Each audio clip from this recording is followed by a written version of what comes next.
जय श्री कृष्णा। राधे राधे। कर्माबाई बचपन से ही भगवान की बहुत बड़ी भक्ता थी। यह भक्ति उनके अंदर उनके पिताजी से आई। उनके पिताजी भी भगवान के बहुत बड़े भक्त थे। नियम, सेवा, पूजा पाठ आदि करते थे। जब वो कहीं बाहर जाते थे तो अपनी पुत्री छोटी सी कर्माबाई को भगवान की सेवा सौंप कर जाते थे और कहते थे, बेटी भगवान की सेवा करना, पहले इन्हें नहलाना, फिर इनके लिए भोजन बनाना और इन्हें भोजन कराकर फिर तुम पाना। कर्माबाई छोटी थी और उनका सरल स्वभाव, वह पिताजी के कहे अनुसार ही भगवान की पूरी सेवा करती और बड़े प्रेम से खिचड़ी बनाई और उन्होंने भगवान जी के सामने थाली लेकर बैठ गई और कहने लगी, भगवान आओ, कन्हैया आओ, मोहन आओ, अब जल्दी से खा लो। मैंने इतनी तुम्हारी सेवा की, सुबह से इतना काम की, अब मैं थक गई हूँ, मुझे भी भूख लगी है। पहले तुम खाओ तब तो मैं खाऊं। बाबा ने मुझे कहा, बाबा से तो तुम रोज़ खा लेते हो, मेरी बारी में इतनी देर क्यों कर रहे हो? जल्दी खाओ कन्हैया, आओ मेरे प्रभु, आओ श्याम, आओ नाथ।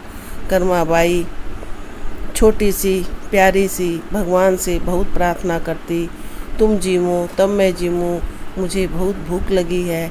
लेकिन भगवान तो भाव के भूखे हैं, वो तो पहले कभी खाते नहीं थे, किंतु कर्माबाई अपने को लगता था उनके पिताजी से वो खिचड़ी खाते हैं, इसीलिए वो बैठी रही, भगवान से अरदास लगाती रही। भगवान भी खेल खेलते रहे, यूं ही बैठे रहे। जब छोटी सी प्यारी सी कर्माबाई मूर्छित अवस्था में आने लगी, उसे बहुत भूख सताने लग गई, तब भगवान को दया आ गई। कर्माबाई के सरल हृदय पर, छोटे से मन पर और कर्माबाई की करुण पुकार पर भगवान बाल रूप में आ गए और कर्माबाई ने उन्हें अपने हाथों से भोग लगाया, भोजन कराया, पानी पिलाया और उनकी बड़ी सेवा की और वह बहुत खुश हुई। वह बोली, ठीक है कन्हैया, बाबा आएंगे तो मैं बताऊंगी तूने खिचड़ी खा ली, अब बाबा का मन खुश हो जाएगा, वो नाराज़ नहीं होंगे, चिंतित नहीं होंगे। ऐसा कहकर बाकी प्रसाद कर्माबाई ने पा लिया। जब कर्माबाई के पिताजी बाहर गांव से आए, फिर उन्होंने पूछा, क्यों कर्मा बेटी, तूने लाला की सेवा अच्छी से की ना? क्या भोग बनाया, क्या लगाया?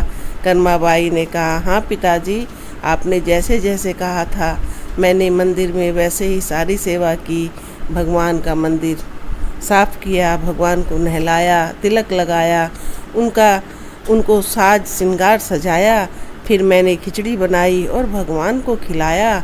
जानते हो बाबा, भगवान ने बहुत देरी की भोग लगाने में, मुझे तो बहुत भूख लग रही थी, बहुत देर से भगवान खाने आए, तुम्हारे पास तो वो तुरंत खा लेते हैं।